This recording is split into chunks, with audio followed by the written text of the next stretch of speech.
Depuis plus d'un siècle, on considère l'étalon or comme l'âge d'or de la monnaie. Une époque où les devises étaient stables, les gouvernements disciplinés, et où la valeur de l'argent était ancrée dans quelque chose de concret. Un métal précieux extrait de la terre, et non de simples chiffres créés par les banques centrales. Dans les débats actuels sur l'inflation, la dette et la politique monétaire, l'étalon or est souvent perçu comme le système qui garantissait l'intégrité de tous. Mais l'histoire nous raconte une version bien plus complexe, car l'étalon or n'a pas empêché les crises financières. Il n'a pas éliminé les bulles spéculatives. Et lorsque l'économie mondiale a été confrontée à ses plus grandes urgences, le système s'est effondré presque du jour au lendemain. La question est donc la suivante. Si l'or était censé résoudre le problème de la monnaie, pourquoi le système n'a-t-il cessé de s'effondrer? Bienvenue chez l'historien de la finance, où l'argent, le pouvoir et l'histoire s'entremêlent, et où rien n'est jamais aussi simple qu'il n'y paraît.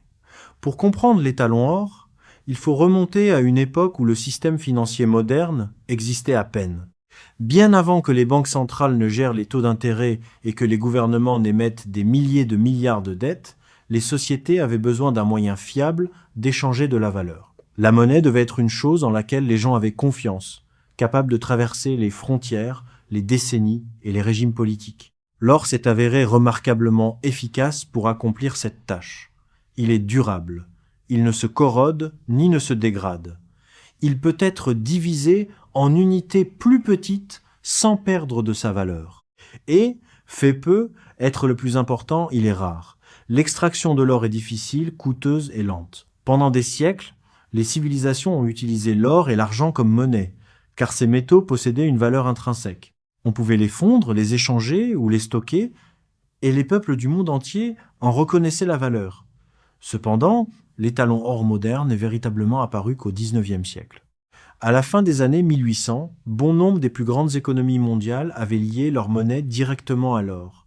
La Grande-Bretagne a ouvert la voie. La livre sterling a été définie comme une quantité fixe de ce métal, et la Banque centrale d'Angleterre a promis que les billets pourraient être échangés contre de l'or sur simple demande. D'autres pays ont suivi. L'Allemagne a adopté l'étalon or dans les années 1870. Les États-Unis y ont officiellement adhéré en 1900. La France, l'Italie et plusieurs autres puissances européennes fonctionnaient avec des systèmes similaires. Le résultat fut inédit dans l'histoire économique. Pour la première fois, le monde fonctionnait avec un système monétaire relativement unifié. Les taux de change entre les principales devises étaient essentiellement fixes, car elles étaient toutes liées au même actif sous-jacent. Si une livre britannique représentait une quantité précise d'or, et qu'un dollar américain représentait une quantité moindre de ce même métal, le taux de change entre les deux devises devenait stable. Cette stabilité a facilité le commerce international. Les marchands pouvaient signer des contrats à long terme sans craindre que les monnaies ne perdent soudainement de leur valeur. Les investisseurs pouvaient déplacer des capitaux au-delà des frontières avec une plus grande confiance. Les banques pouvaient accorder des crédits aux entreprises étrangères sans faire face à des fluctuations imprévisibles des taux de change. Entre environ 1870 et 1914, le monde a connu l'une de ses premières grandes vagues de mondialisation. Le commerce s'est rapidement développé, les capitaux ont traversé les continents, les chemins de fer, les ports et les projets industriels ont été financés par les marchés internationaux. La capitale britannique est devenue le centre de la finance mondiale, ces banques facilitant les transactions qui reliaient des économies lointaines. De l'extérieur, le système semblait remarquablement stable. Les devises conservaient leur valeur. Les taux de change fluctuaient rarement. Les gouvernements ne pouvaient pas imprimer des quantités excessives de monnaie, car chaque billet de banque représentait une créance sur l'or. En théorie, cela instaurait une discipline. Si un gouvernement émettait trop de monnaie, les citoyens pouvaient exiger de l'or en échange de leurs billets. Les réserves d'or du pays s'épuisaient, forçant ainsi les dirigeants politiques à restreindre la masse monétaire. C'était un mécanisme d'autocorrection. Du moins, c'était la théorie. Mais en profondeur, l'étalon or cachait une faiblesse structurelle que beaucoup de gens ne mesuraient pas pleinement à l'époque. L'ensemble de la masse monétaire était lié à la disponibilité d'un seul métal physique. La croissance économique, l'expansion industrielle et l'augmentation de la population exigeaient toute une circulation accrue d'argent dans le système. Les entreprises avaient besoin de crédit. Les gouvernements avaient besoin de liquidités. Le commerce nécessitait une certaine flexibilité financière. Toutefois, la production d'or ne croissait pas nécessairement au même rythme que l'économie. L'offre d'or dépendait des découvertes minières et des technologies d'extraction. Certaines années, d'importants nouveaux gisements ont été découverts dans des endroits comme l'Afrique du Sud ou l'Ouest américain. D'autres années n'ont connu presque aucune croissance. Lorsque l'offre d'or augmentait lentement alors que l'économie connaissait une expansion rapide, il en résultait une pression sur le système monétaire. Et cette pression prenait souvent la forme d'une déflation. La déflation signifie une baisse des prix. À première vue, cela peut sembler avantageux. Des biens moins chers paraissent être un résultat positif pour les consommateurs, mais en réalité, la déflation peut s'avérer économiquement brutale. Lorsque les prix baissent dans toute l'économie, les entreprises tirent moins de revenus des biens qu'elles vendent. Les bénéfices fondent. Les sociétés réduisent leurs investissements. Les travailleurs perdent leur emploi. En parallèle, les dettes deviennent plus difficiles à rembourser. Imaginez emprunter de l'argent pour construire une usine ou acheter des terres lorsque les prix sont stables. Si la déflation frappe et que les prix de vos produits chutent de 20%, vos revenus diminuent, mais votre dette reste la même. Le fardeau du remboursement devient plus lourd. Tout au long de la fin du XIXe siècle, cette dynamique a engendré d'énormes tensions dans plusieurs économies fonctionnant sous l'étalon or. Les agriculteurs aux États-Unis comptaient parmi les critiques les plus virulents. Les producteurs agricoles dépendaient fortement de l'argent emprunté pour financer leurs terres, leurs équipements et leurs récoltes. Lorsque les prix des matières premières chutaient pendant les périodes de déflation, de nombreux agriculteurs se retrouvaient pris au piège par un fardeau de la dette toujours plus lourd. Leurs revenus baissaient, mais pas leurs emprunts. Cela a déclenché l'un des débats monétaires les plus intenses de l'histoire américaine. Dans les années 1890, un mouvement politique a vu le jour, réclamant l'augmentation de la masse monétaire par la frappe de monnaie en argent en plus de l'or. Les partisans de cette idée affirmaient que le fait de s'appuyer uniquement sur l'or restreignait la croissance économique et pénalisait les travailleurs. Ce mouvement fut connu sous le nom de campagne pour la libre frappe de l'argent. Ces partisans croyaient qu'augmenter la masse monétaire réduirait la déflation et allégerait le poids de la dette qui écrasait les agriculteurs et les petites entreprises. Les opposants, issus en grande partie des institutions bancaires et financières, soutenaient que l'abandon de l'or détruirait la confiance en la monnaie. Le conflit est devenu si intense qu'il a dominé l'élection présidentielle américaine de 1896. Le candidat démocrate de l'époque a prononcé l'un des discours les plus célèbres de l'histoire politique. « Vous ne crucifierez pas l'humanité sur une croix d'or », a-t-il déclaré. Cette phrase résumait la colère ressentie par des millions de personnes convaincues que l'étalon or servait les élites financières tout en étouffant le reste de la population. Finalement, l'étalon or a survécu à ce défi politique. Mais la controverse a révélé un point essentiel. Même pendant ce que l'on appelait l'âge d'or de la stabilité monétaire, le système générait de profondes tensions économiques. L'or limitait la masse monétaire, et cette limitation créait des gagnants et des perdants. Les créanciers profitaient des valeurs monétaires stables ou en hausse. Les débiteurs souffraient lorsque les prix chutaient et que les remboursements devenaient plus compliqués. Cette tension a couvé sous la surface pendant des décennies. Puis, en 1914, l'ensemble du système a été confronté à une épreuve qu'il n'avait jamais été conçue pour surmonter la Première Guerre mondiale. La guerre industrielle moderne exigeait des ressources à une échelle qu'aucun gouvernement n'avait jamais gérée auparavant. Des armées comptant des millions d'hommes devaient être équipées, transportées et ravitaillées. La production d'armes a explosé. Les gouvernements ont mobilisé des économies entières pour l'effort de guerre. Le coût était faramineux. Les pays avaient besoin d'une énorme flexibilité financière pour financer le conflit. Ils ont dû emprunter massivement, émettre de la dette et accroître la masse monétaire pour maintenir le fonctionnement de leurs économies en temps de guerre. Mais l'étalon or imposait des limites strictes à ces actions. Les monnaies liées à l'or ne pouvaient pas facilement augmenter leur masse monétaire sans risquer d'épuiser les réserves d'or nationales. Si les citoyens ou les investisseurs étrangers perdaient confiance, ils pouvaient exiger de l'or en échange de papier-monnaie, ce qui épuiserait rapidement le système. Par conséquent, les gouvernements ont pris une décision. L'un après l'autre, ils ont abandonné les règles de l'étalon or. La Grande-Bretagne a suspendu la convertibilité en or. La France a fait de même, l'Allemagne a suivi. Même les pays qui avaient défendu le système pendant des décennies l'ont abandonné presque immédiatement lorsqu'ils ont été confrontés aux réalités de la guerre totale. La discipline imposée par l'or a disparu dès l'instant où la survie était en jeu. Les monnaies ont flotté, les gouvernements ont émis de la dette, les masses monétaires se sont considérablement accrues. Le système monétaire mondial, qui avait défini la fin du XIXe siècle, s'est en fait effondré en l'espace de quelques mois. Mais après la fin de la guerre, de nombreux responsables politiques croyaient que l'ancien système pouvait être reconstruit. Ils pensaient que le chaos des finances en temps de guerre n'avait été qu'une déviation temporaire, un compromis nécessaire lors de circonstances extraordinaires. Une fois la paix revenue, ils soutenaient que le monde pourrait restaurer l'étalon or et retrouver la stabilité qu'il avait autrefois offerte. Cette conviction allait conduire à l'une des expériences monétaires les plus lourdes de conséquences du XXe siècle. Et elle allait exposer les failles les plus profondes de l'étalon or en lui-même. Car lorsque les gouvernements ont tenté de reconstruire le système dans les années 1920, ils ont déclenché l'un des pires désastres économiques de l'histoire moderne. À la fin de la Première Guerre mondiale, en 1918, les gouvernements de toute l'Europe ont été confrontés à une question délicate. La guerre avait brisé l'ancien ordre financier, la convertibilité en or avait été suspendue, les monnaies avaient été créées en masse pour financer les dépenses militaires. Et les dettes avaient explosé dans toutes les grandes économies. L'inflation a grimpé en flèche dans de nombreux pays pendant les années de guerre, érodant l'épargne et déstabilisant les marchés. Pour de nombreux dirigeants politiques, la solution semblait évidente. Il fallait restaurer l'étalon or. Dans leur esprit, l'or représentait la discipline. C'était le point d'ancrage qui avait maintenu la stabilité des devises avant la guerre. Y revenir permettrait de restaurer la confiance internationale, de stabiliser les taux de change et de remettre de l'ordre dans le système financier mondial. Mais il y avait un problème, le monde avait changé, les économies s'étaient radicalement transformées pendant le conflit.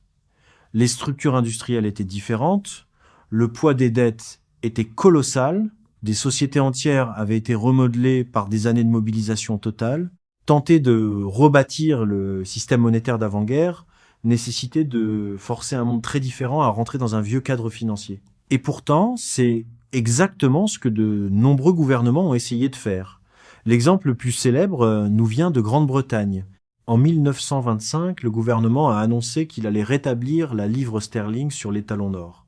Le ministre des Finances de l'époque a fait cette annonce avec une grande assurance. Rétablir le lien de la livre avec l'or, croyait-il, allait restaurer le prestige financier du pays et réaffirmer le rôle de sa capitale en tant que centre de la finance mondiale. Mais il y avait un détail crucial. Le pays a choisi de restaurer la livre au même taux de change que celui qui existait avant la guerre. Cela signifiait que la monnaie était de fait surévaluée. Pendant les années de conflit, l'inflation et les bouleversements économiques avaient modifié la valeur réelle des monnaies à travers le monde. En fixant la livre à l'or à l'ancien taux, le pays a rendu sa monnaie artificiellement forte par rapport à la véritable solidité de son économie. Les conséquences ont été immédiates. Les exportations sont devenues plus chères sur les marchés mondiaux. Les fabricants ont eu du mal à rivaliser avec les producteurs étrangers. Les régions industrielles ont fait face à une baisse de la demande et à une hausse du chômage. Les usines ont ralenti, les mines ont fermé, et des communautés entières dépendantes de l'industrie lourde en ont ressenti l'impact à ce moment-là. Un économiste de renom a clairement vu le danger. Il a averti que le retour alors au taux d'avant-guerre exercerait une pression insupportable sur l'économie. Cette politique, selon lui, forcerait les salaires à la baisse et le chômage à la hausse dans le seul but de maintenir l'illusion d'une stabilité monétaire. Il a décrit cette décision comme une erreur tragique. Les événements allaient bientôt lui donner raison. Le problème ne se limitait pas à une seule nation. Tout au long des années 1920, les pays tentant de reconstruire l'étalon or ont été confrontés à un dilemme similaire. Maintenir un lien fixe avec l'or exigeait une stricte discipline monétaire. Les gouvernements devaient maintenir leur monnaie suffisamment forte pour préserver la confiance et empêcher l'or de fuir leurs réserves. Lorsque l'or commençait à quitter le pays, les banques centrales réagissaient souvent en augmentant les taux d'intérêt ou en resserrant le crédit. Cela protégeait la monnaie, mais cela ralentissait également l'économie. Le résultat fut un système mondial qui donnait de plus en plus la priorité à la stabilité des devises plutôt qu'à la stabilité économique. Et lorsque l'économie mondiale est entrée dans une période de turbulence financière, cette rigidité s'est transformée, passant de la discipline au désastre. En 1929, le marché boursier américain s'est effondré. Et ce qui avait commencé comme un choc financier s'est rapidement propagé à travers le système bancaire. Le crédit s'est resserré, les entreprises ont fait faillite, le commerce international a considérablement chuté alors que les pays tentaient de protéger leurs propres économies. Dans un système monétaire flexible, les gouvernements auraient pu réagir en abaissant les taux d'intérêt et en augmentant la masse monétaire pour stimuler l'activité économique. Mais sous les talons or, leurs options étaient limitées. Les pays craignaient qu'un assouplissement de la politique monétaire n'affaiblisse leur devise et ne provoque une perte de leurs réserves d'or. Si les investisseurs doutaient de la capacité d'un pays à maintenir la convertibilité, ils pouvaient exiger de l'or en échange de papier-monnaie. Cela a créé une forte incitation pour les gouvernements à défendre leurs réserves d'or presque à n'importe quel prix. Les taux d'intérêt ont été maintenus à un niveau élevé, le crédit a été restreint et les dépenses ont été réduites. L'objectif était de maintenir la monnaie. Le prix à payer était l'économie. Au fur et à mesure que la crise s'aggravait, ce schéma s'est répété à travers le monde. Les banques ont fait faillite, les entreprises ont fermé, le chômage est monté en flèche, et la production industrielle mondiale s'est effondrée de plus d'un tiers au cours des premières années de la Grande Dépression. Le commerce international s'est effondré alors que la demande s'évaporait.